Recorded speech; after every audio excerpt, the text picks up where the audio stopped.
Assalamualaikum warahmatullahi wabarakatuh.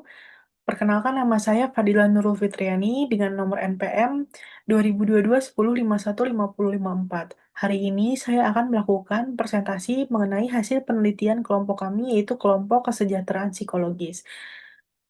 Untuk memulai presentasi ini, saya akan eh, mempresentasikan validitas dan reliabilitas dari skala kesejahteraan psikologi yang kami gunakan dan hasil dari kuesioner yang sudah diperoleh.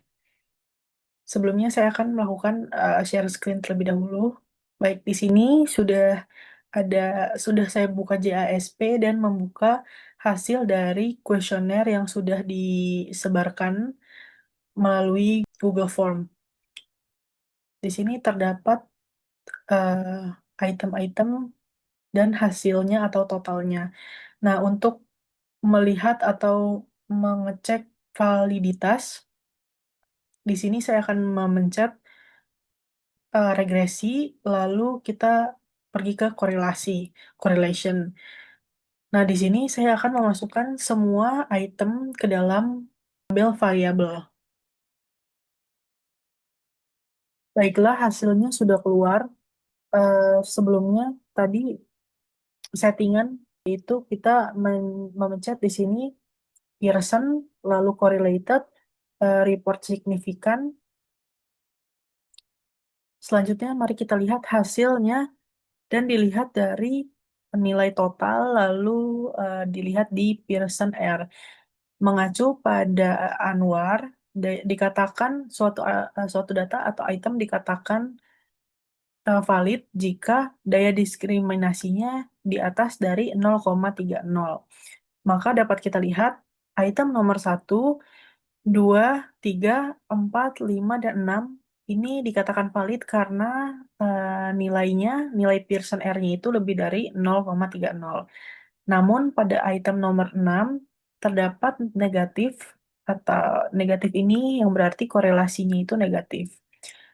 Selanjutnya, pada item nomor 7, 8, 9, 10, 11, 12. Oke, sampai nomor 11 ini masih bisa dikatakan valid, namun ketika sudah ada di item 12 ini, tidak dapat dikatakan valid karena itemnya ini kurang dari 0,30 gitu. Karena item ini kurang dari 0,30, maka dikatakan tidak valid.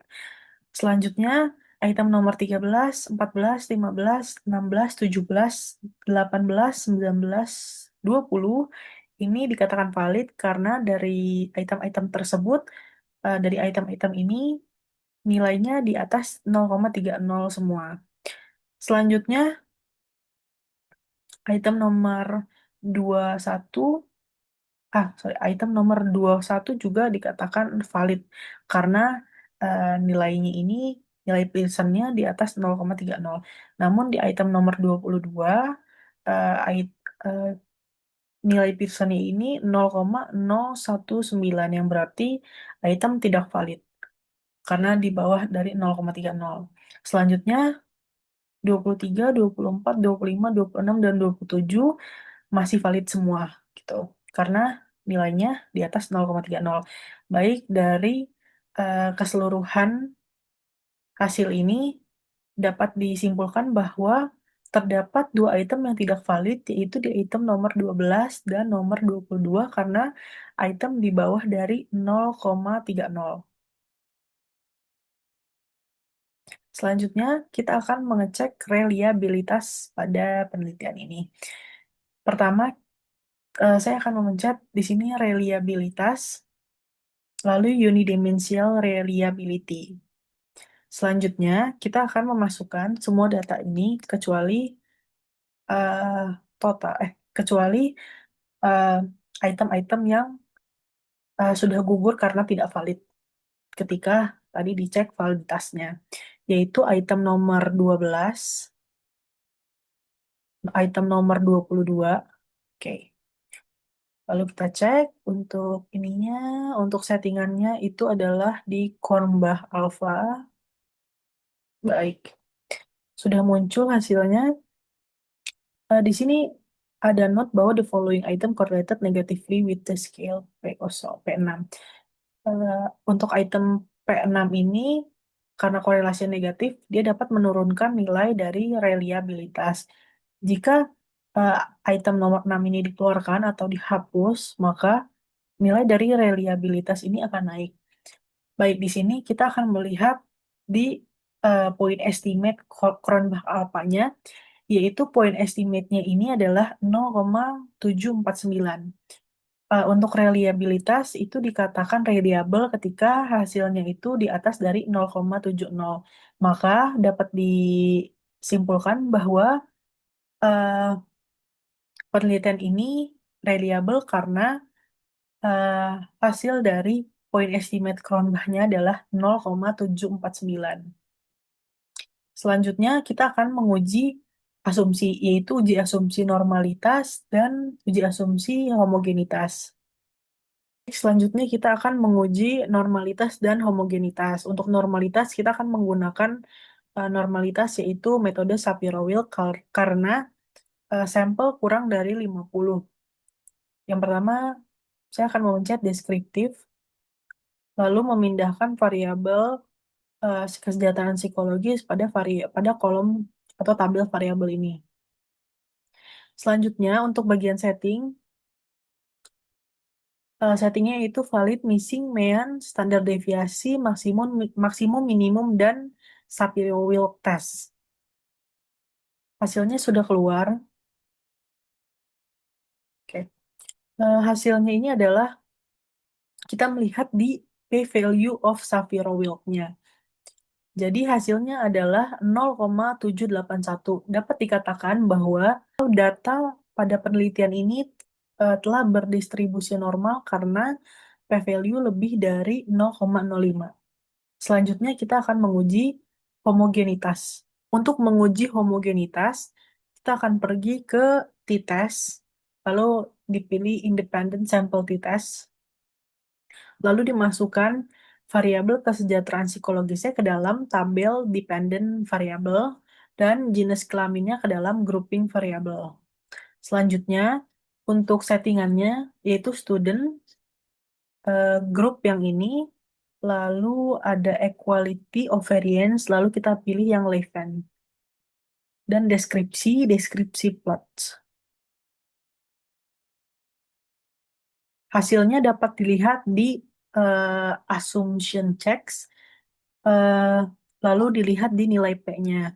Jika nilai P lebih dari 0,05, maka dapat dikatakan bahwa data tersebar secara homogen. Jika dilihat dari assumption checks pada penelitian ini yaitu P sama dengan 0,797, maka dapat dikatakan bahwa data ini homogen. Selanjutnya, saya akan melakukan uji hipotesis yaitu uji beda menggunakan uji independent t-test.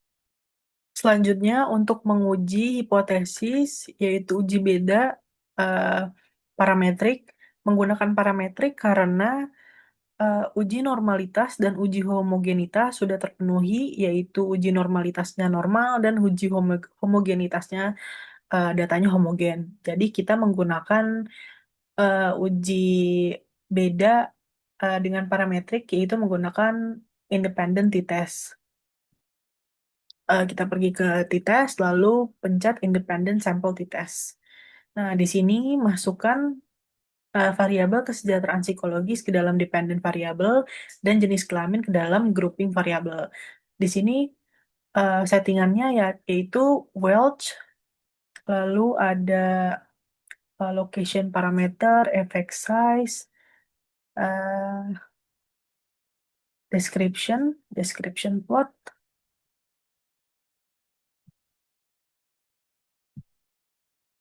Kita akan melihat di bagian independent sample t-test di nilai P-nya.